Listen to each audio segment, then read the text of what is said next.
Bonjour à tous! Aujourd'hui, on retourne à l'école pour prendre un cours d'art plastique. On va poser quelques bases de la théorie des couleurs qui nous serviront quand on abordera des sujets plus complexes dans des vidéos ultérieures. Cette vidéo s'adresse aux débutants et à tous ceux qui ont envie de se rafraîchir la mémoire.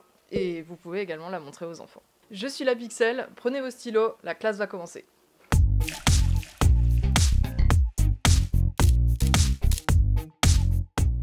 Avant qu'on démarre, je fais une petite précision. La synthèse des couleurs dont on parle est soustractive et non additive. Ça veut dire que l'addition de toutes les couleurs donne du noir et non du blanc. Maintenant que c'est dit, on va pouvoir commencer. Les premières couleurs dont on va parler sont dites primaires. Il s'agit du jaune, du cyan et du magenta. Ces couleurs ne peuvent pas être reproduites par mélange. C'est pour ça qu'on les dit primaires.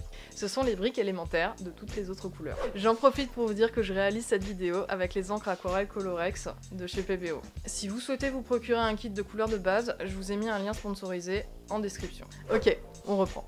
Les couleurs secondaires sont issues du mélange de deux couleurs primaires. On a donc l'orangé, mélange de jaune et de magenta. Le vert est obtenu en mélangeant du jaune et du cyan. Et enfin, l'association de cyan et de magenta donne du violet. Notez comment je place chacune d'entre elles sur la roue chromatique. La couleur diamétralement opposée est la couleur complémentaire. Si vous les mélangez, vous obtenez un marron ou un gris coloré selon la proportion de chaque couleur. D'ailleurs, on consacrera une vidéo à ces mélanges. Les paires de complémentaires courantes sont les suivantes. Le jaune et le violet, le cyan et l'orangé, le magenta et le vert.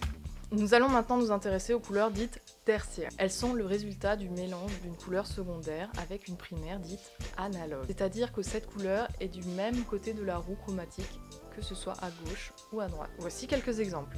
Le bordeaux, le vert émeraude ou encore le rouge écarlate. D'ailleurs, la plupart des palettes d'aquarelle sont composées de couleurs tertiaires. J'y consacrerai un sujet à part entière. Et voilà, regardez comme notre roue colorée est désormais remplie. On peut s'en servir d'aide-mémoire, notamment lorsqu'on compose des harmonies colorées. Mais ça aussi, on en reparlera. Si cette vidéo vous a plu, n'hésitez pas à cliquer sur le pouce bleu, à la commenter et à la partager. Vous pouvez me suivre sur Facebook, Instagram, Twitter, le lien est disponible dans la description. Si vous voulez me voir en action, je suis en direct sur Twitch tous les lundis et les jeudis soirs à 20h30. Le lien est également dans la description. En attendant, je vous souhaite de faire de beaux mélanges et je vous dis à la prochaine. Salut!